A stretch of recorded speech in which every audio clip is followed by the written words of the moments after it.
Absolutely. Here's a comprehensive YouTube article approximately titled, Opel Rekord to Omega Evolution 1940 1990s Germany's Underrated Executive Journey. In the Grand Automotive Hall of Fame, names like Mercedes-Benz, BMW, and Audi often dominate the conversation when it comes to German innovation. But beneath the surface of that prestige lies a quieter legacy, one of durability, practicality, and understated sophistication. This is the story of the Opel Rekord and Omega, two pillars of midsize executive motoring that served as the backbone of the German middle class for over 5 decades.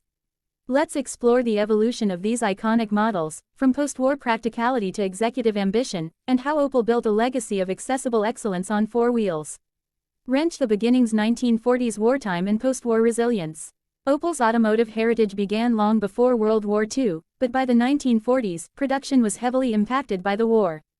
Opel, which had been producing passenger cars like the Kadett and Olympia, was forced to shift to military production under Nazi control. After the war, the company's Rüsselsheim plant was in ruins, and rebuilding was not easy. However, by the late 1940s and early 1950s, Opel began rising from the ashes, developing models that would lay the groundwork for future success. Car Opel Olympia Rekord 1953-1957, a symbol of recovery.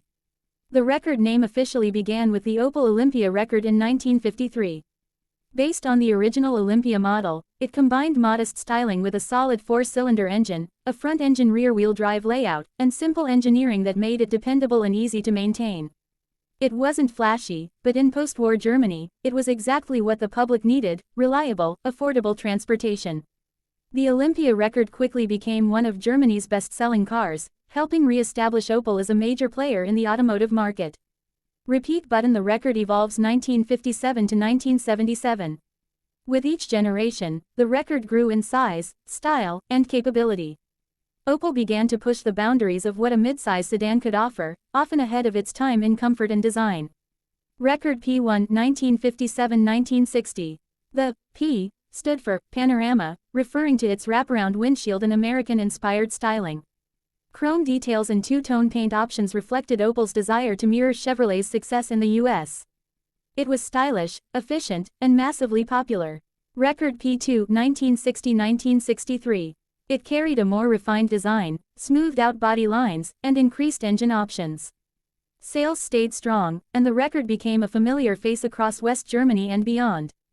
Rekord A to Rekord D 1963-1977. Each generation grew larger, more refined, and more powerful. The Rekord C 1966-1971 introduced sporty variants like the Rekord Sprint, and even featured a fastback coupe body.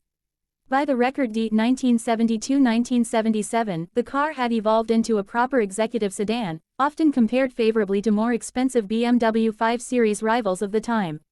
Luggage. The Rekord E 1977-1986, a precursor to the Omega. The final Rekord, the E-Series, marked a key transition.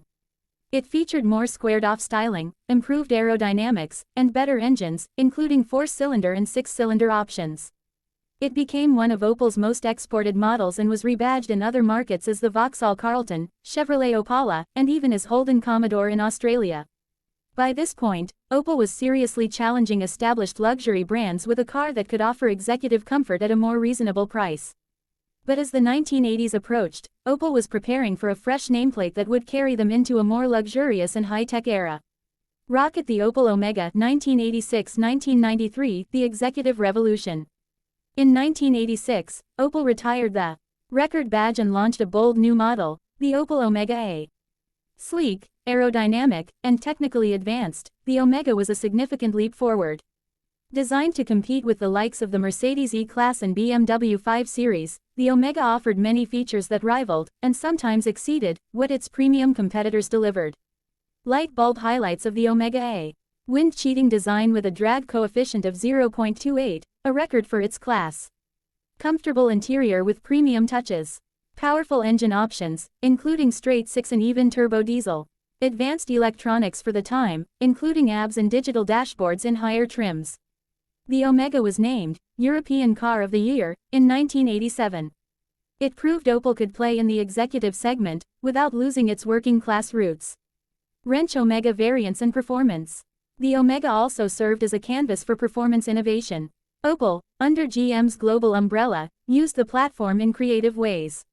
Lotus Omega aka Lotus Carlton, a collaboration between Lotus and Opel, resulted in a 377 horsepower twin-turbo monster that was one of the fastest sedans of the early 1990s. Omega Caravan, one of the most spacious and comfortable wagons in Europe, praised for its practicality and cruising ability. Police and taxi use. The Omega became a favorite among German police forces and taxi operators due to its durability, ride comfort, and spacious interior. Oncoming car Omega B 1994-2003, the last of its kind. The second-generation Omega B arrived in 1994. It featured smoother, more rounded styling, a more luxurious cabin, and a wider range of safety features. With 4-cylinder, V6 petrol, and diesel engines, it remained popular in fleets and among private buyers who wanted German quality without the premium price tag. However, by the early 2000s, Opel's relevance in the executive segment began to decline. Competition from BMW and Audi intensified, and the market was shifting toward SUVs and compact premium sedans. The Omega was discontinued in 2003, bringing an end to over 50 years of Opel midsize sedan evolution. Global influence and legacy. What made the Rekord and Omega special wasn't just their design or engineering, it was their global impact. In Brazil, the Chevrolet Opala, based on the Rekord C, became a muscle car icon and police fleet favorite. In the UK, the Omega was sold as the Vauxhall Carlton and Vauxhall Omega, used extensively by British police and even as the UK Prime Minister's car in the 90s.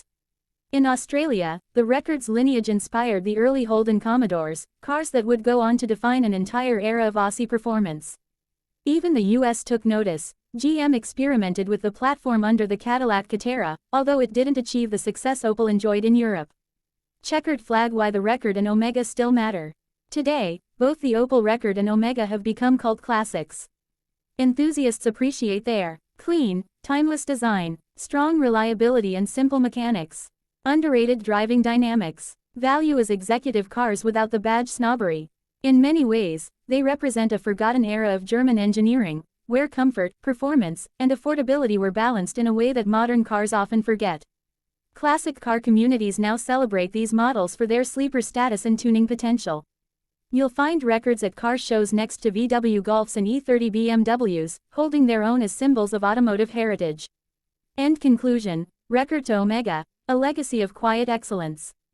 The story of the Opel Rekord and Omega is one of adaptability, resilience, and ambition.